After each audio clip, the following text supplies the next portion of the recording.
ئەنجامی ڕاپرسیەکی نوێی ناپۆلیتان نیوز کە سەرۆک دانەڵد ترامپ لە تۆڕی تروت سۆشیەڵی خۆیدا بڵاوی کردوتەوە پیشان دەدات زۆرینەی دەنگدەران لە ئەمریکا پێیان وایە بە جێگەیاندنی ئامانجە سەرەکیەکانی ئەمریکا بەرامبەر بە ئێران لەوە گرنگترە کە ململانێکە بە خێرایی کۆتایی پێبێت.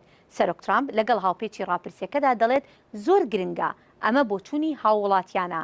بەپێی ئەم ڕاپرسیە لە سەدا 53 دەنگدەرانی وتویانە گرنگترە ڕێگری لە بەدەستهێنانی چەکی ناوکی ئێران بکرێت تا ئەوەی شەڕ و ئاڵۆزیەکان بە زووترین کات بوەستێنرێن. هەروەها لە سەدا 60 دەڵێن ڕێگریکردن لە بەرنامەی ناوکی ئێران گرنگترە لە پاراستنی نرخەکانی وزە و نەود لە ناوخۆی ئەمریکادا.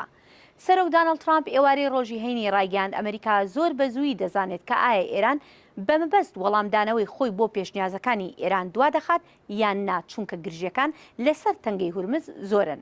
لە وەڵامی پرسیاری ڕۆژنامەوانان سەبارەت بەوەی ئایا ئەو هەز دەکات ئێران بەمەبەست وەڵامەکە دوا دەخات، سەرۆک ترامپ گوتی زۆر بەزوویی دەزانین.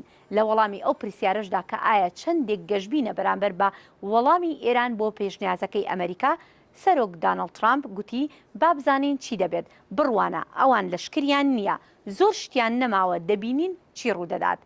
سەرۆکی وڵاتی یەکگرتووەکانی ئەمریکا هەروەها ئاماژەی بە تێهەڵچوونە سەربازەکانی ئەم دواییەی تەنگەی هورمز کرد کاتێک پرسیاری سەبارەت بە کاردانەوەی لەسەر کەشتیە وێرانکارەکانی ئەمریکا لێکرا.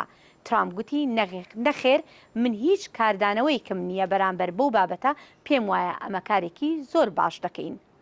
بەریتانیا ڕۆژی شەما ڕایگەاند کەشتی جەنگی HMS دراگنی خۆی ڕەوانی ڕۆژهەڵاتی ناوەڕاست دەکات وەک ئامادەکاریەک بۆ ئەگەری هەوڵێکی فرێنەتەوەیی بەمەبەستی پاراستنی هاتوچووی دەریایی لە تەنگەی هورمز هەر کاتێک کە بارودۆخەکە لەبار بێت.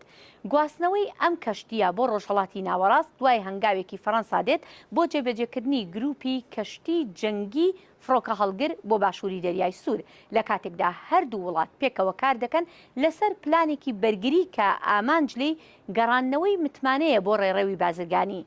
وتەبێژێکی وەزارەتی بەرگری بەریتانیا ڕایگەیاند جێگیرکردنی پێشوەختەی HMS دراگن بەشێکە لە پلاندانانی ورد کە دڵنیایی دەدات لەوەی بەریتانیا ئامادەیە وەک بەشێک لە هاوپەیمانێکی فرێنەتەوەی کار بکات کاتێک بارودۆخەکە لەبار بێت بووی.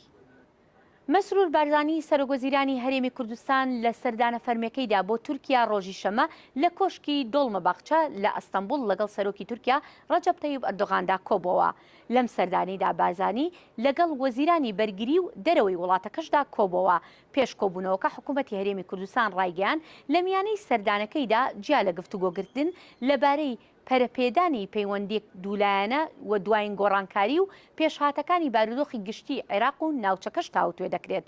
لە بەیاننامەی سەرۆکایەتی تورکیادا ئەردۆغان لە ڕاگەیەنراوە ئەردۆغان لە کۆبوونەوەکەدا جەختی لەوە کردوتەوە کە پاراستنی سەقامگیری لە عێراق بۆ هەموو ناوچەکە گرنگە و دامەزراندنی حکوومەتێکی ناوەندیش خزمەت بە یەکڕیزی و یەکپارچەی عێراق دەکات.